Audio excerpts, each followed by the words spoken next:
नमस्कार। मैं हूं मानवेंद्र रावत। स्वागत करता हूं आप सभी का। और आज आपको जानकारी दूंगा कि वृश्चिक राशि के सभी जातकों के लिए ये दिसंबर का महीना कैसा रहेगा।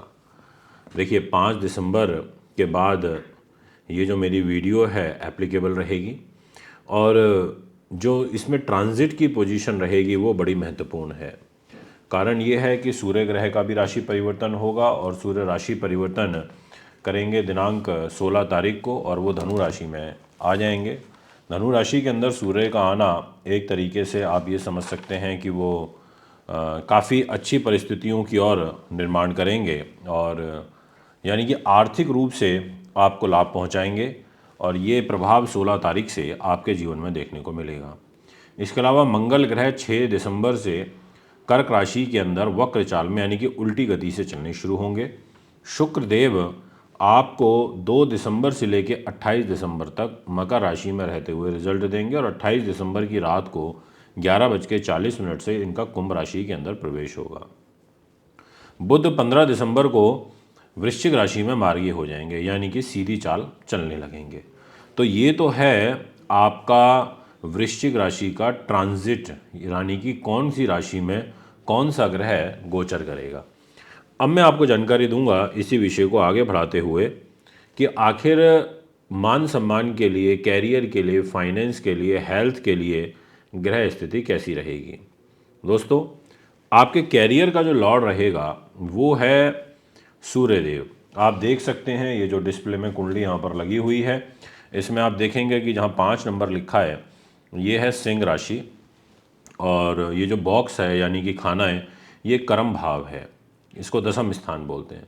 कर्म भाव का स्वामी सूर्य ग्रह धन के घर में ट्रांजिट करेगा यानी कि 16 तारीख की सुबह से आपको ये फाइनेंस के घर में इधर देखने को मिलेंगे सूर्यदेव।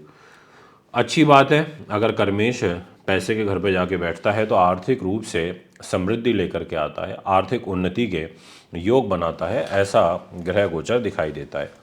उसके पहले ये खुद आपकी राशि के अंदर रहेंगे, आपके फर्स्ट हाउस में रहेंगे और सूर्य वृश्चिक राशि में रहेंगे तो फर्स्ट हाउस में ये मान सम्मान और स्पष्टवादी बना देते हैं, स्वाभिमानी बना देते हैं।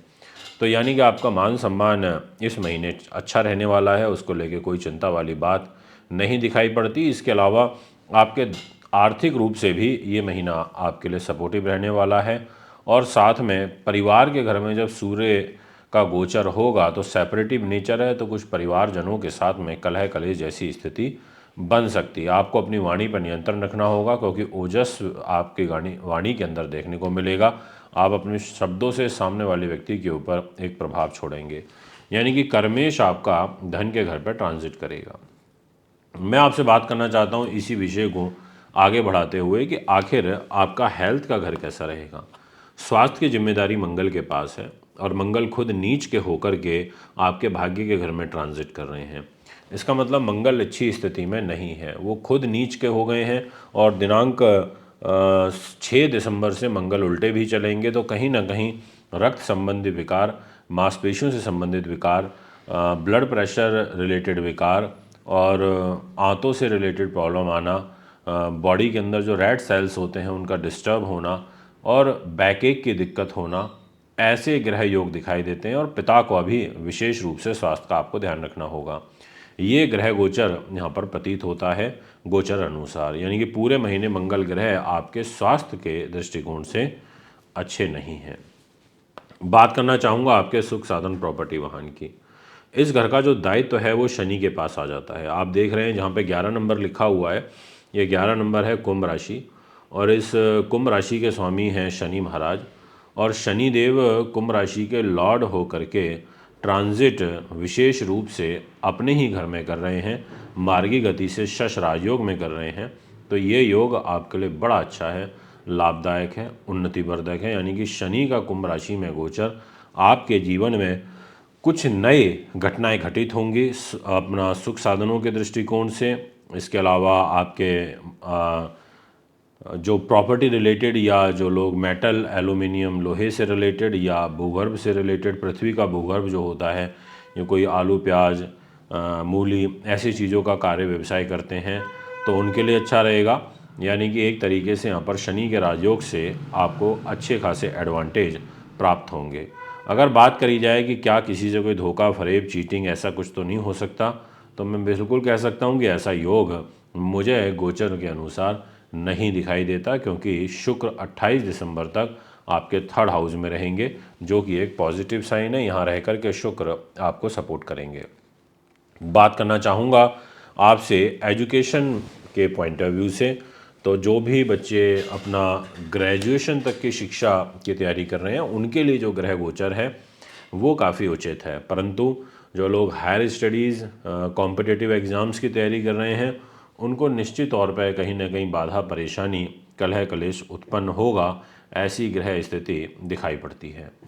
दाम्पत्य जीवन की यदि बात करें तो नो डाउट बहुत अच्छा रहेगा। दिनांक 28 तारीख तक गुरु का और शुक्र का आपस में एक बहुत ही सुंदर नव पंचम राजयोग बनेगा, और ये नव पंचम राजयोग निश्चित तौर पर आपको लाभ प्रदान करेगा। यानी कि इस नव पंचम राजयोग में आपको लाभ प्राप्त होंगे। दोस्तों, आपके व्यापारिक पार्टनर से रिलेशन भी बेटर होंगे, और साथ में आपकी जो परिस्थितियां हैं वो भी पॉजिटिविटी की तरफ जाती हुई नज़र आ रही हैं। बात करना चाहूँगा आपके प्रॉपर भाग्य के घर की, तो जैसा मैंने अभी आपको थोड़ी देर पहले बोला कि आपके भाग्य के घर में नीच मंगल बैठे हुए हैं, जिसके कारण भाग्य में चुनौतियाँ तो आएंगी। बट क्योंकि सूर्य ठीक है, गुरु भी ठीक है, ये दोनों ग्रह सपोर्टिव हैं। गुरु के पास जिम्मेदारी भी धन की है, साथ में कॉम्पिटिटिव एग्ज़ाम्स की है, केंद्र के अंदर बैठा हुआ है, अच्छे घर में बैठा हुआ है। तो कहीं ना कहीं आपको गुरु और सूर्य इस महीने निश्चित तौर पर सपोर्ट करते हुए नज़र आ रहे हैं। अगर हम बात करें आपके विदेशों से रिलेटेड वर्क की, तो वो बुध के पास जिम्मेदारी आ जाती है, और बुध खुद आपकी राशि के अंदर ही बैठे हुए हैं। तो निश्चित तौर पर खैर बुध शत्रु राशि में है, बट पहले 15 दिन वो सूर्य के साथ रहेंगे, तो आपके कार्य बन सकते हैं। आपको प्रयास करना चाहिए, आपको अथक प्रयास ज़रूर करने पड़ेंगे, पर सफलता आपको प्राप्त हो सकती है, ऐसा गोचर ग्रहों के अनुरूप प्रतीत होता है। अब मैं आपको 5 मुख्य रूप से भविष्यवाणियां बताना चाहता हूं जो आपकी राशि के लॉर्ड मंगल से जुड़ी हुई हैं।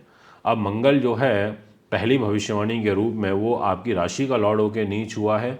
तो पहला तो यही कहूँगा, जो लोग अग्नि तत्व प्रधान कार्य करते हैं, यानी कि जिसमें बिजली का प्रयोग होता है, बिजली से रिलेटेड इक्विपमेंट बनाते हैं, स्पेयर पार्ट्स बनाते हैं, जैसे इलेक्ट्रिकल इलेक्ट्रॉनिक्स, ऐसे सभी जातकों को अपना कार्य बहुत सावधानी के साथ में करना चाहिए। दूसरी भविष्यवाणी मैं आपकी राशि के स्वामी को लेकर के ये करना चाहूँगा, जो लोग सेना के अंदर हैं, पुलिस के अंदर हैं, उन लोगों को भी यहाँ पर बहुत हैंडल विद केयर वाली सिचुएशन में कार्य करना चाहिए, हाई रिस्क नहीं लेना। तीसरे नंबर पर जो लोग विद्युत विभाग के अंदर हैं, सरकारी नौकरी में हैं और रिश्वतखोरी का काम करते हैं, तो ऐसे लोगों को यहाँ पर बचाव करके चलना होगा, ये मैं कहूँगा। और चौथी जो भविष्यवाणी रहेगी वो है मंगल से रिलेटेड, जिनको ब्लड प्रेशर, थायराइड, मांसपेशियों में दर्द रहना, माइग्रेन के इशू रहना, ऐसे जिनको इश्यूज़ चल रहे हैं वो लोगों को ध्यान रखना होगा। और 5th नंबर पर मैं आपसे ये कहना चाहूँगा कि आपको अपने बड़े भाई, अपनी बड़ी बहन के साथ में बहुत सावधानी के साथ कार्य करना चाहिए, उनके द्वारा आपको कोई हानि या कोई परेशानी, कष्ट हो सकता है। आपको ओवर कॉन्फिडेंस का शिकार इस महीने नहीं होना है। दोस्तों, यदि आप अपना वार्षिक राशिफल बनवाना चाहते हैं, वह भी हस्तलिखित जनवरी से लेकर के दिसंबर 2025 तक का, तो उसके लिए आप में संपर्क कर सकते हैं। सीमित ऑर्डर लिए जाएंगे। अभी आपसे आज्ञा चाहता हूँ। नमस्कार, धन्यवाद।